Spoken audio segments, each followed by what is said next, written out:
A very good morning, everyone.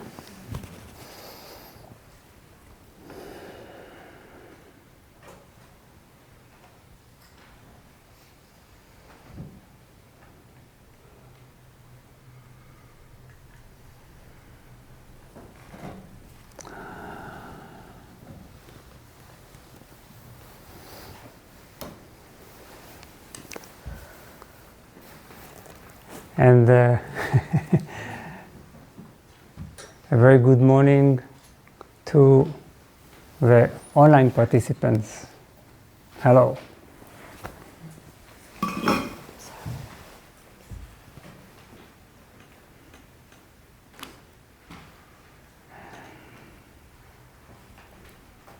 So although this school is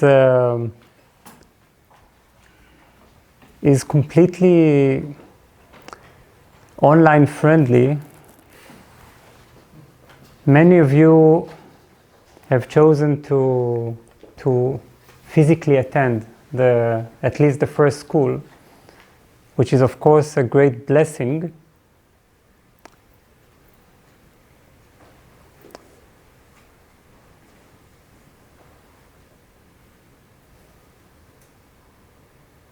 It is, however, somewhat crowded, and that is why I think, Noga, we should have a new center. And seeing this, I'm inspired to start looking for a place that will be established at the beginning of January. So, quickly, let's do it. Luckily, we have it, and from January, hopefully, we will already have a much broader space to accommodate this school and so many other activities.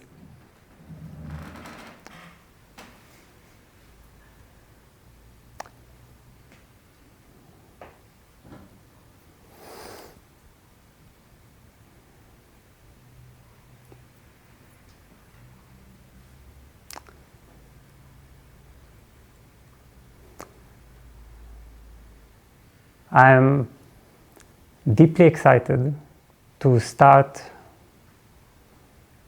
a long journey into the heart of meditation. I think you're excited as well.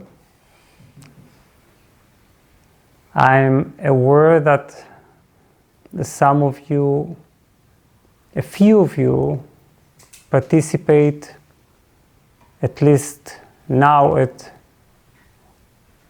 on this introductory weekend.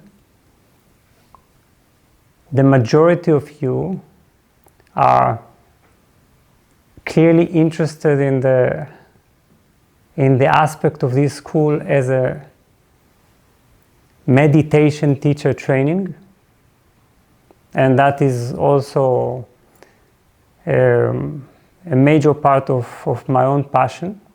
I will talk about it later on.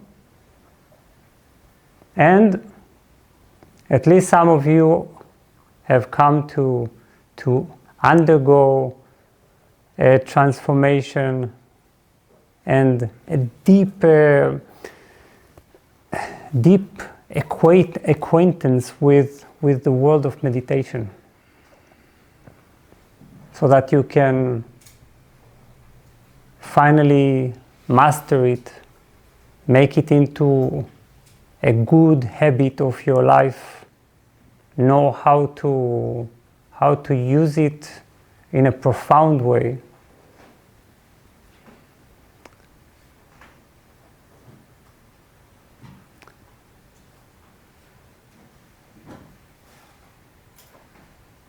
And become aware of the vast possibilities that this world offers.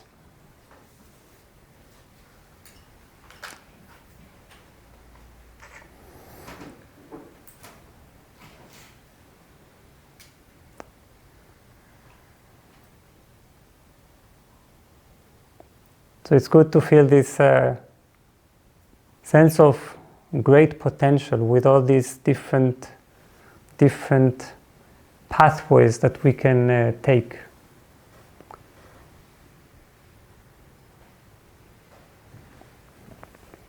Some time ago, I met two high school students. They came to just talk with me a little bit because they were enthusiastic about their newfound discovery of the world of meditation. And as high school boys, they were very excited with this sense of promise. And we talked, and I asked them questions, and they asked me questions. And then just near the end of our talk, I said, but let's now just close our eyes for one moment. Let's tune in, because we were talking so much. Let's now meditate shortly. And they at least one of them got alarmed. He said, but I never meditated, really. I don't know what to do. And I said, no, let's just sit together. There's no need for instruction. Let's just be together for a moment. And we closed our eyes.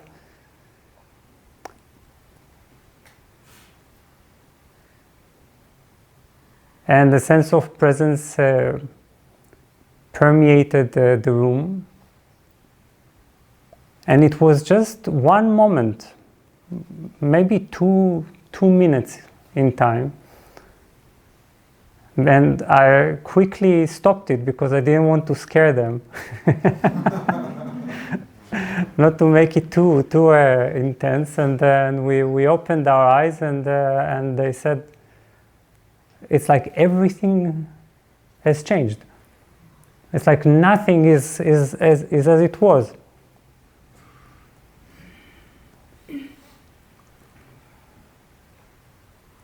And this is the magic of meditation.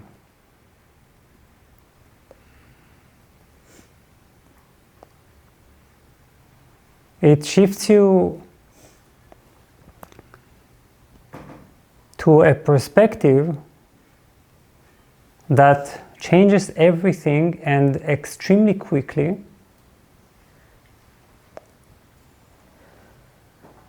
It adds something to your life, to your presence, to your sense of self-existence, that as soon as you begin to practice it, as soon as you begin to get in touch with it, you just can't you don't understand how you lived your whole life without it, how you could manage at all without having this indispensable perspective.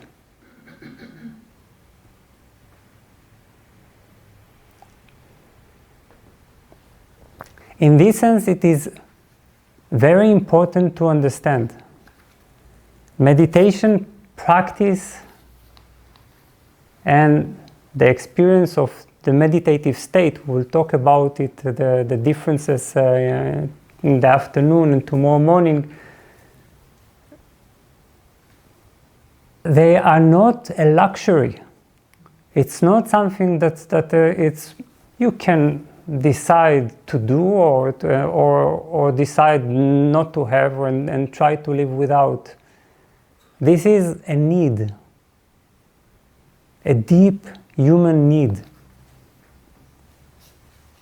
It is a need just like the need to drink water, to eat food, to sleep well.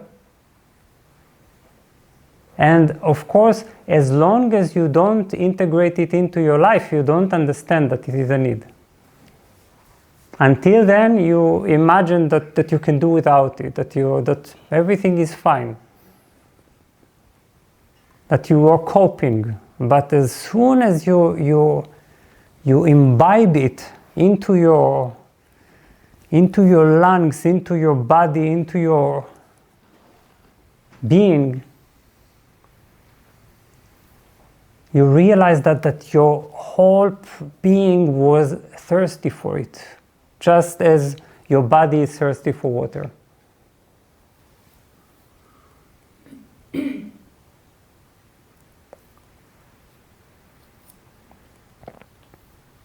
But even though this is a human need, and even though 1 minute of meditation, 1 minute of meditation can change everything in a room, can change everything. It can awaken immediately a fragrance that makes everything profound, meaningful, and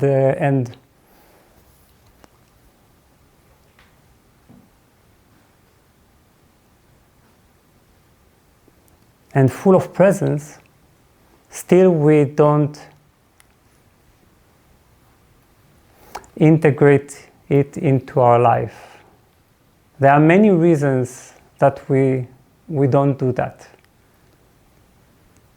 I think that one of the reasons is that we don't really and fully understand what meditation is and why it is so important, what it can do for us. We have now plenty of research about meditation, that it changes the structure of our brain, that it helps us to sleep better, and so on, and so on and so on. But still we don't understand what it is, why we need it, and how to do it. And that's, I think, the most important thing, how to do it. How to do it, how to cope with its challenges.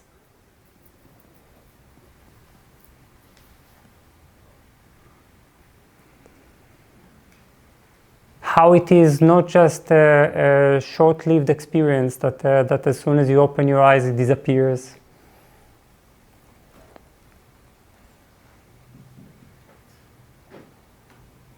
How to love it rather than fight with it. How to enjoy it.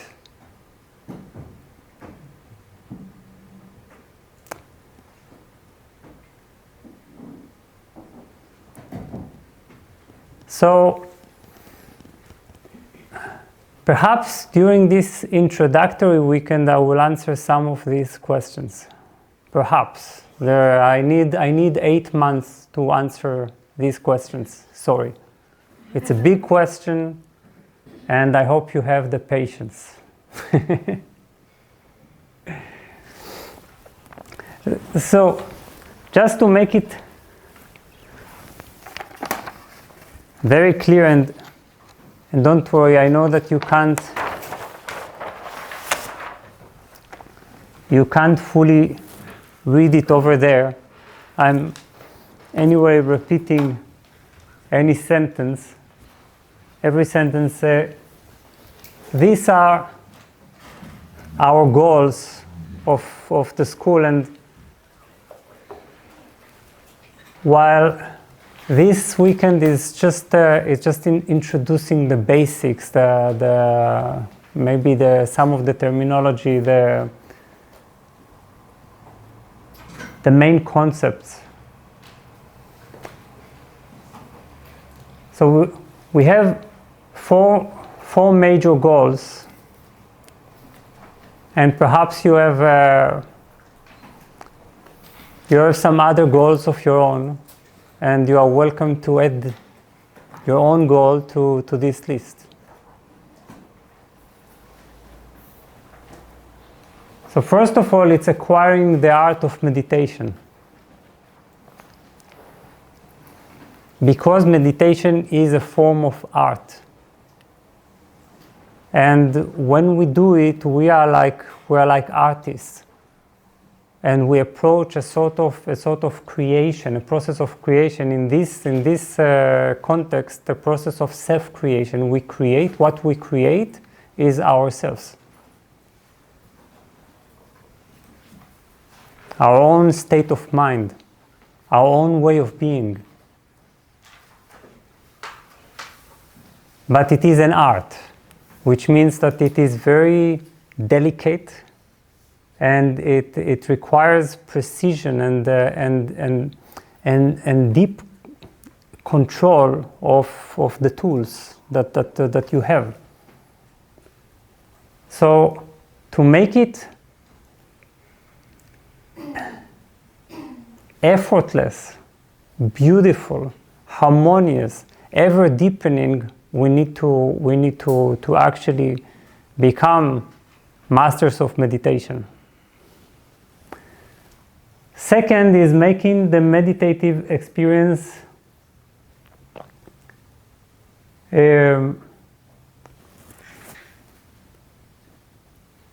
transformative and profound.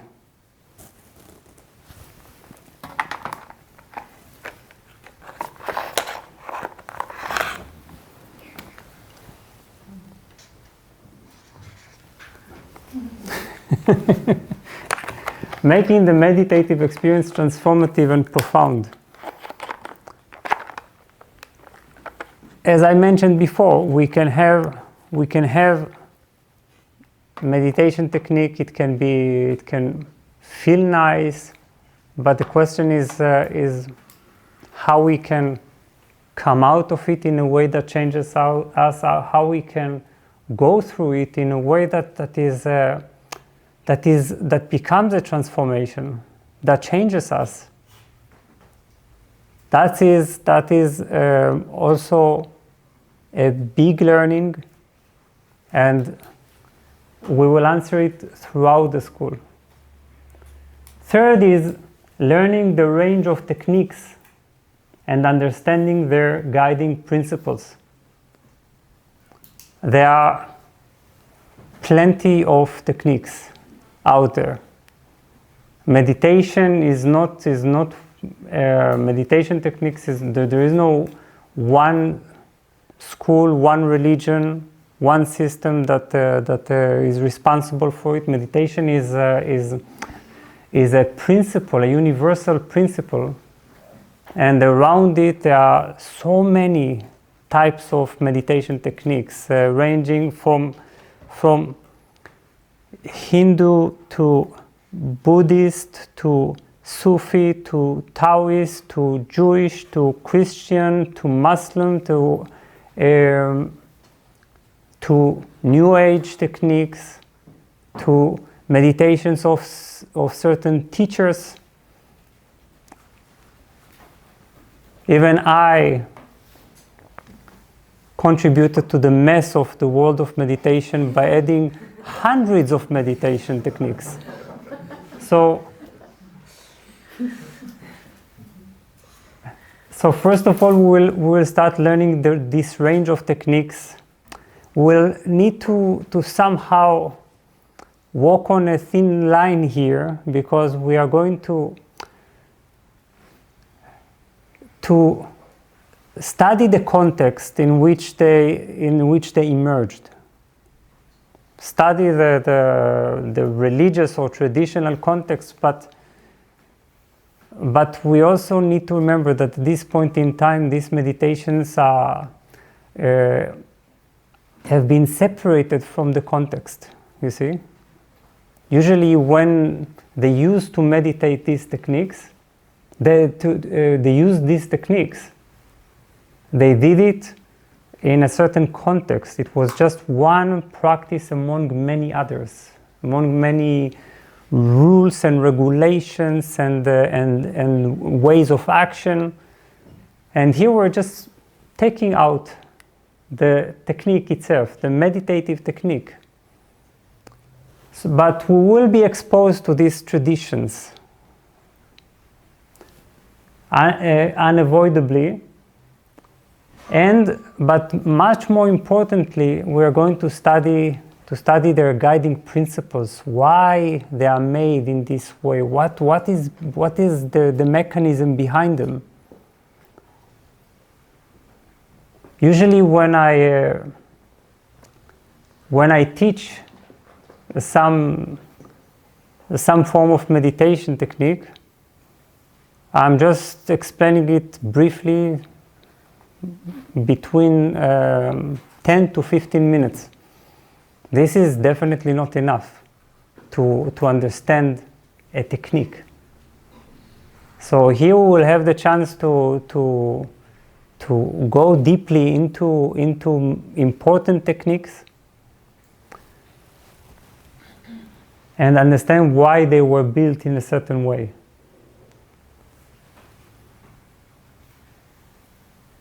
Of course, then we will be able to choose which techniques are our favorite, but also which techniques challenge us.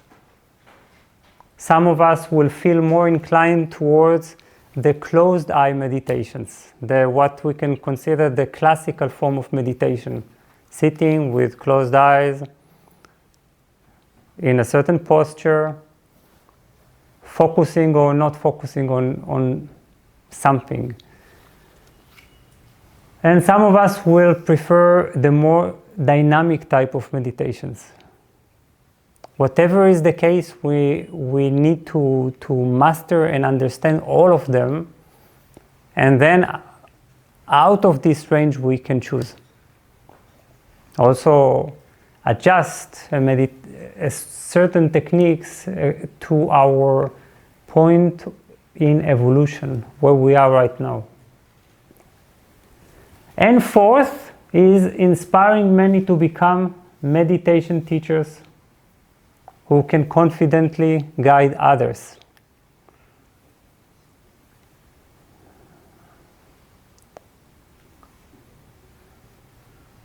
This has at least a little egoistical motivation here. It is because I envision as a part of the new center to have some good meditation teachers.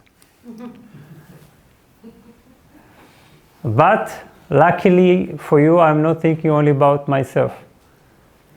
Inspiring many to become meditation teachers, it means to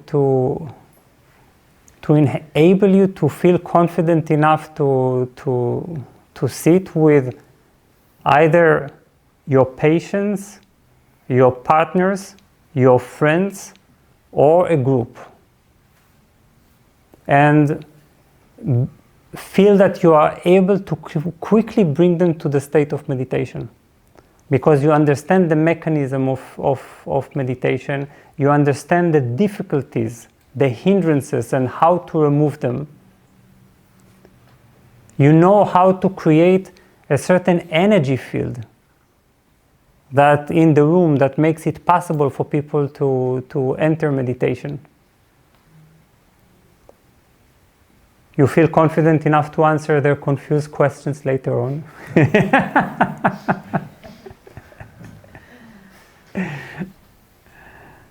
And you feel that you know how to guide them to come out of the meditation and to walk out into their daily life.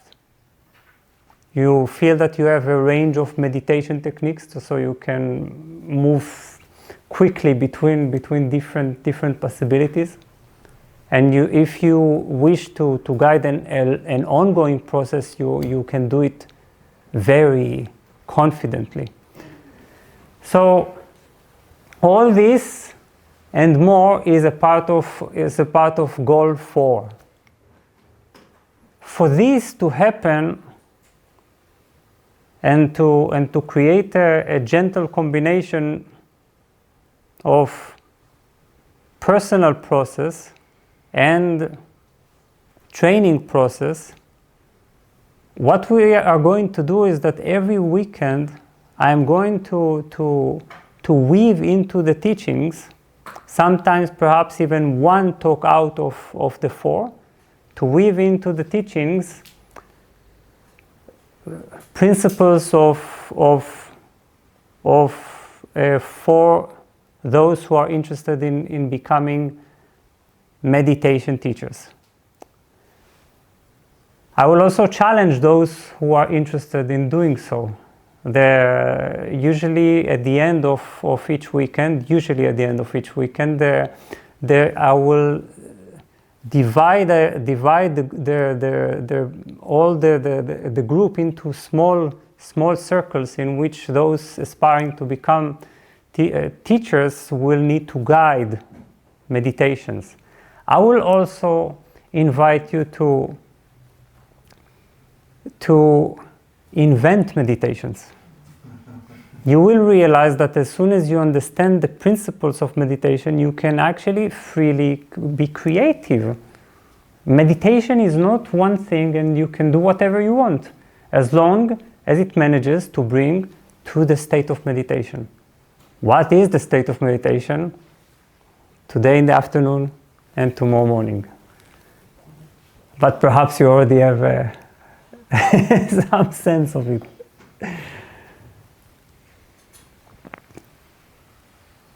So we will learn the group dynamics, but of course our focus is the personal journey. Anyway, if you know how to meditate, if you are confident about meditation, if you have gone through all the difficulties in the meditative process, if you have been transformed through meditation, you're already 50%, half of the way towards becoming a meditation teacher. If you understand yourself, you understand everyone else. It's very simple. I will encourage you throughout the school to meditate on a daily basis, and I will nudge you a bit to make this into a habit. Therefore, you will get an annoying text messages and emails that remind you twice a day by saying, let's meditate together. And at that moment, hopefully, you will sit for meditation. It's not important if you meditate for 5 minutes, 10 minutes, 20 minutes, or 1 hour, as long as you're starting to integrate it into your life. And if someone thinks that they have an excuse to not meditate for 5 minutes twice a day, then we will talk about it.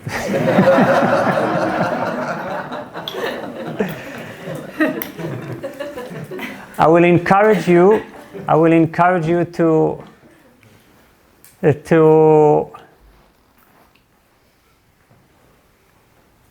create a notebook in which you are creating an ongoing report of your process, so you can actually begin to notice the differences. In so many ways, meditation is a relationship. It is like entering a sort of a committed relationship in your life. It's a relationship, first of all, with yourself. Second, it's a relationship between you and the universe. A relationship between you and the invisible reality. Between you and your thoughts and your feelings.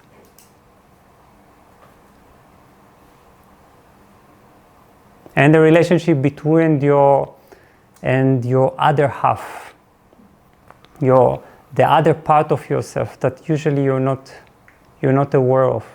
So this relationship can be cultivated, can grow, and it has moments of fighting and disharmony. We need also to know how to go through them and not to just run away from home. Not to pack your things and say, okay, I'm not doing it anymore.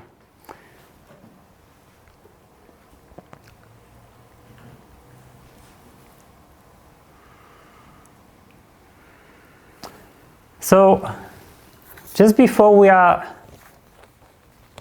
entering our actual morning talk, imagine that this is just a warm-up. Let's go very quickly through the syllabus that is so nicely done by Noga and Carlos. Thank you.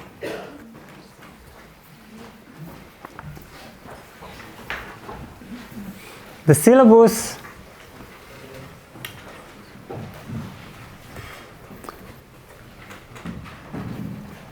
is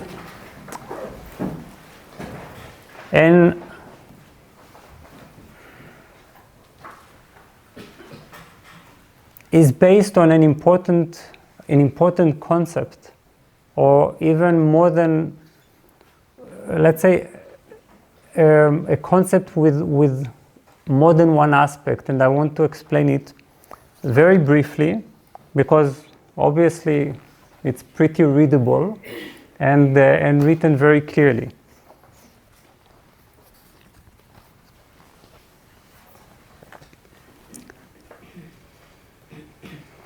So here is our introduction weekend, which is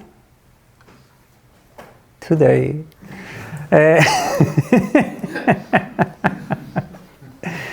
And on our introduction weekend, we are going to explore the fundamentals of meditation. And here we are not going to approach specific meditation techniques. Of course, we are going to practice meditation techniques, but with very little explanation, as I usually do. We keep the explanations for our deep going weekends ahead. So we must take a step back and ask, what is meditation? And explore the basics which are often forgotten when we rush to the actual practice. Differences between technique and state, the nature of the meditative perspective, as opposed to our ordinary perception, different purposes of meditation, what it can do, why we have meditation in the world at all, and the ways meditation can be improved and deepened. So let's move to the process. And as you can see, I was a bit naughty because I didn't name the first weekend as first weekend, because I wanted to make the concept clear. We have, after this weekend, 7 weekends and they are based on the principle of the chakras. This does not mean that we're going to meditate on our chakras. It is just that chakras, the 7 chakras, are a very elegant way of classifying all the meditation techniques in the world into 7 clear categories and 7 clear different gateways, ways to enter, to reach the meditative state, as well as 7 types of awakening. And that is why I am going to speak of chakras as the 7 energy centers that we awaken using these meditations. But let's say that this will surely not be our focus of attention. Chakra meditations are just a part of the world of meditations. So our first weekend is going to explore techniques that deal with body-mind unity. How to unify body and mind. This is connected to the root chakra. The root chakra, our first chakra, that is connected to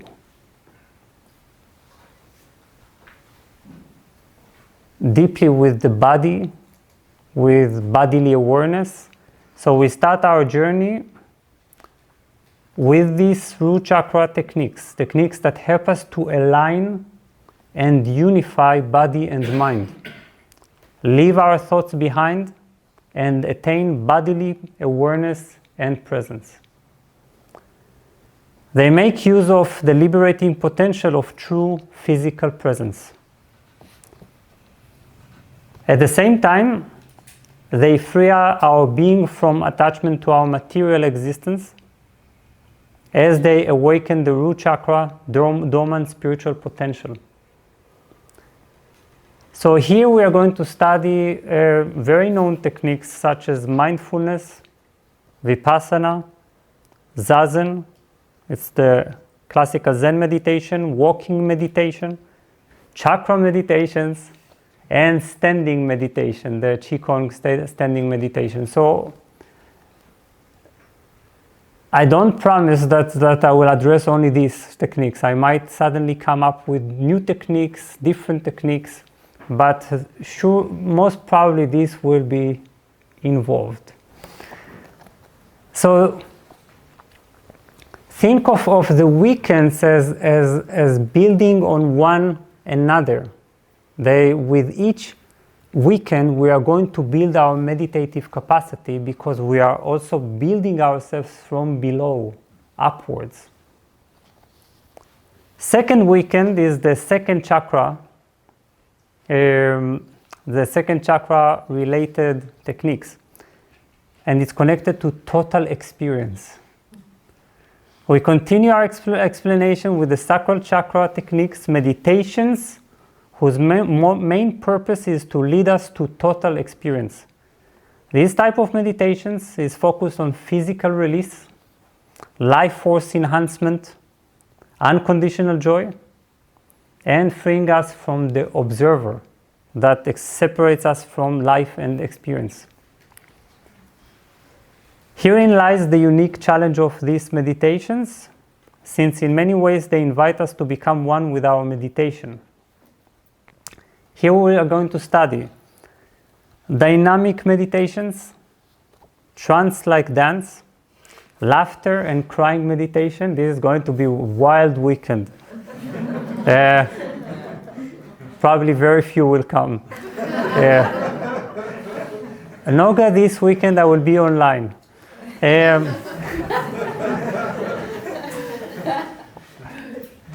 Tantric practices, cathartic breathing, and the inner smile. Luckily, we're probably going to be in the new center, and we'll have plenty of space for that. The third weekend is building presence.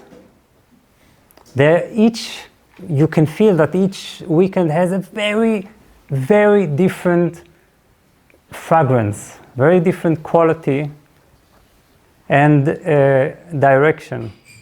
So here, this is our solar plexus chakra-related techniques, meditations that enable us to build our pure presence.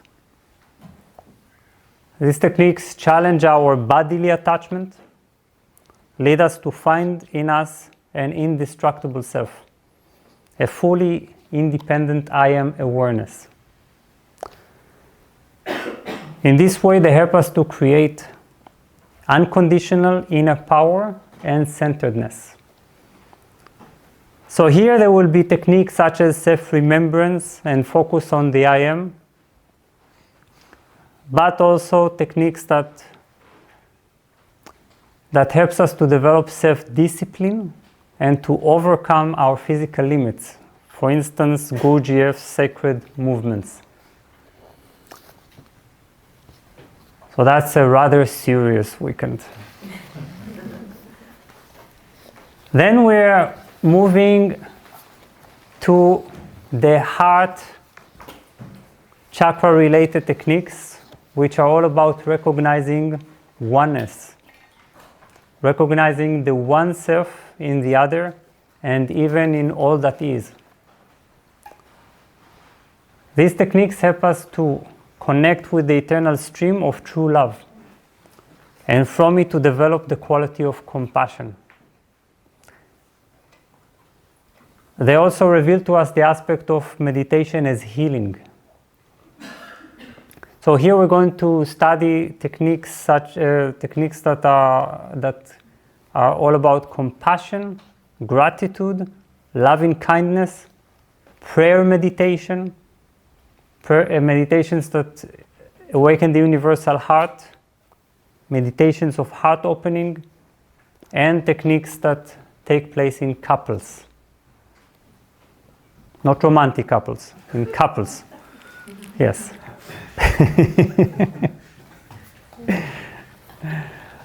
From there we move on to the fifth weekend, the throat chakra weekend, which is all about, I call it vibrations of reality.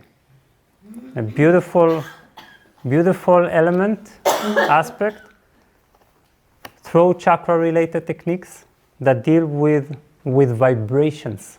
What are vibrations? It means anything that is that appears in the sound of in the form of sound and symbol. That are echoes of reality. So here we are going to explore basic sounds of creation and the power of symbols. This range of meditations enables us to achieve purification, you will understand when we'll get to it, and unite our inner world and the outer world. So there will be meditations of sound, like bhajans, sacred chanting, humming, music, and also mantras and sacred letters and forms. So it's going to be quite colorful.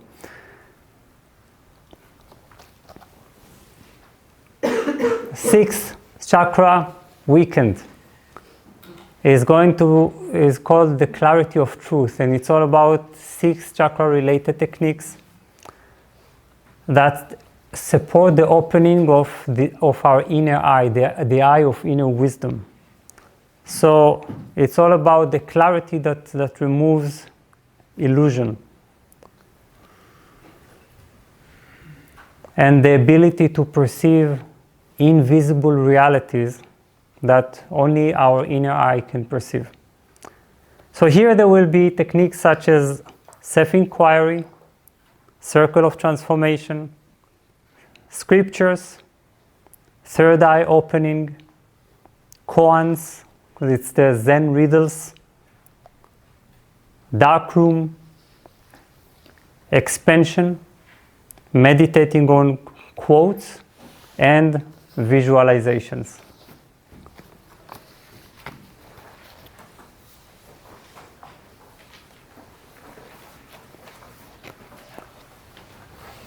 So the last weekend is going to be the crown chakra weekend, which is all about returning to the original state. After six weekends, we are going to be able to easily meditate. The basic concepts will have been already explored, and we will have our meditative capacity built in such a way that it will be easy to reach these 7th chakra meditations. So here we are going to move to techniques that return to the original state before creation and to meet our faceless face. We are going to basically enter the world of that is called in yogic tradition the world of samadhi, deeper states of meditation, self-absorption, and the dissolution of the separate self. Even if you don't understand, you will understand soon, in 8 months from now. And We will have a lot of silent sitting. We'll study Kriya Yoga, spinal breathing, full chakra awakening, and Sushumna awakening. These are probably some of them names that you have no idea what they refer to. And as we said, the range of techniques is going to be very vast. Buddhism, Hinduism, Osho, Taoist Tantra, Sufism, Kabbalah, Gurdjieff, New Age, and even my own.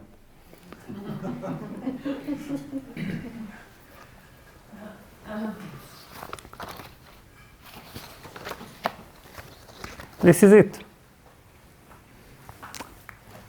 It's a big process, and that's why we will follow the law of meditation, which is to always be here and now, and not to think too much ahead, because already here and now there is so much to explore.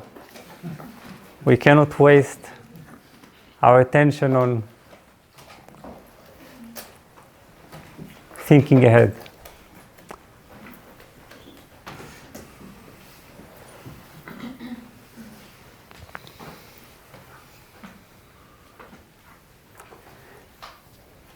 So,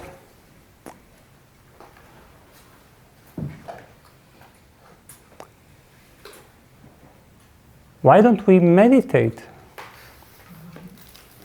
What are you doing? Talking so much.